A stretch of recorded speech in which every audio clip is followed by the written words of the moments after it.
আসসালামু আলাইকুম। এসএসসি ২০২৫ সালের প্রিয় শিক্ষার্থীবৃন্দু, আশা করছি সকলে ভালো আছো। শিক্ষা মন্ত্রণালয়ের দেওয়ার ৪টি নির্দেশনার মধ্যে ২টি নির্দেশনা তোমাদেরকে অলরেডি জানিয়ে দিয়েছি। আজকে আরো ২টি নির্দেশনা জানিয়ে দিব।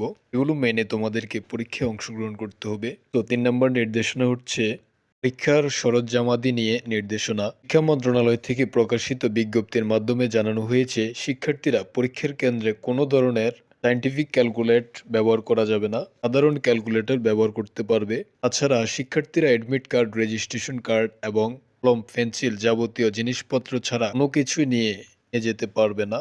যদি অতিরিক্ত কোনো কিছু নেওয়ার দরকার হয়, সেই ক্ষেত্রে অবশ্যই পরীক্ষা শিক্ষকের অনুমতি দরকার হবে।